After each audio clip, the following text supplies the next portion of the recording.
Hello guys! Ngayong araw, ituturo ko sa inyo kung paano mag-balance ng mga chemical equations. First, ano ba ang chemical equations? So, pag sinabing chemical equations, it needs to be balanced so that it follows the law of conservation of mass. A balanced chemical equation occurs when the number of the different atoms of elements is in the reactant side is equal to that of the product's side. So, in short, balancing chemical equations is a process of trial and error. Now, ano ba yung mga steps to balance an equation? So, una, count the atoms of each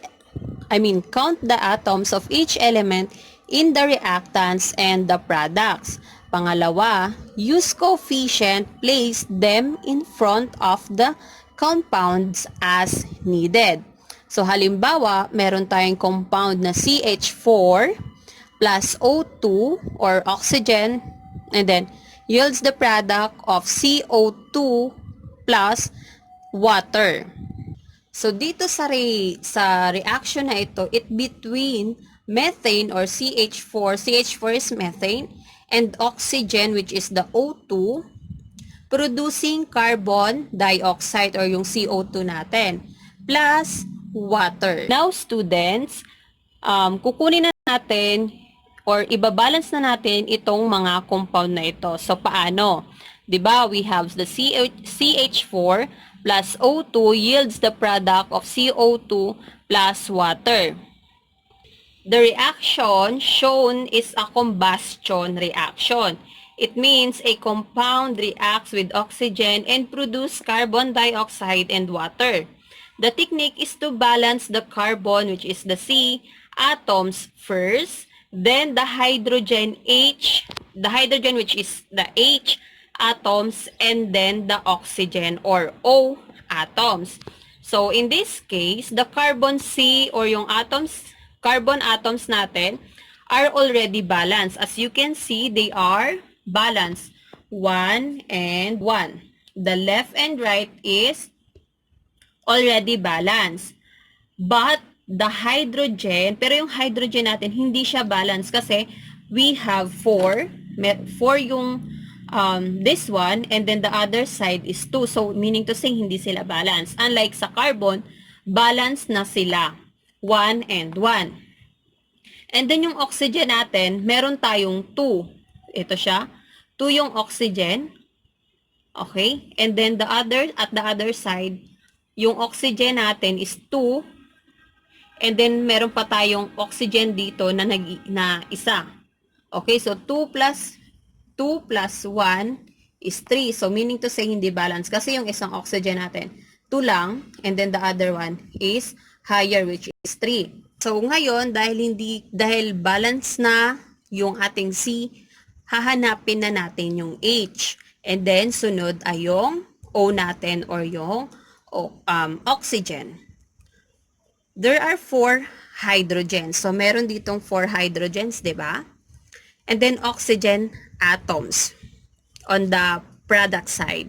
To balance the oxygen on both sides, we put a coefficient of 2 in front of this one, oxide natin. The chemical equation, so, is now balanced. So, ayan students, meron akong nilagay na 2 dito and then 2 din dito para maging balance ang oxygen natin. So, ita-times natin 2 times 2. So, 2 times 2 is equal to 4. And then, ito, meron tayong 2, okay, meron tayong 2 and then 2, so, 2 times 2, so, dito na lang natin sa baba. 2 times 2 is 4. Oh, sorry, namali ako nang lagay dito. Dito ko nalagay yung 2, which is dapat dito, okay? So, oxygen natin dito, meron siyang 2, and then dito, meron tayo, yung water natin, nilagyan natin ng coefficient of 2. So now, yung 2 times 2 natin, galing siya dito, 2 times 2. So, 2 times 2 is 4. And then the other one, yung oxygen natin dito, meron siyang 2. So, ayan, wait. Not this one. So, meron siyang 2. And then, yung oxygen natin dito is meron siyang 2 din. Kasi, ito siya. Ayan. So, this one is, yung oxygen na natin dito is 2. So, mangyayari 2 plus 2, which is 4. Okay, so now, balance na yung oxygen natin and balance na rin yung carbon natin. So, balance na yung left and right ng oxygen and then carbon. So, now, yung H hindi pa siya balance. So, ano yung coefficient na pwede nating ilagay? So, may nilagay tayong 2. may nilagay tayong 2 dito. So, 2 times 2. So, ang mangyayari dito, 2 times 2, yung hydrogen, 2 times 2, which is 4. And then dito, so wala siyang coefficient dito. So, ano ang ilalagay natin para maging equal dito sa 4 natin sa kabilang side ng hydrogen?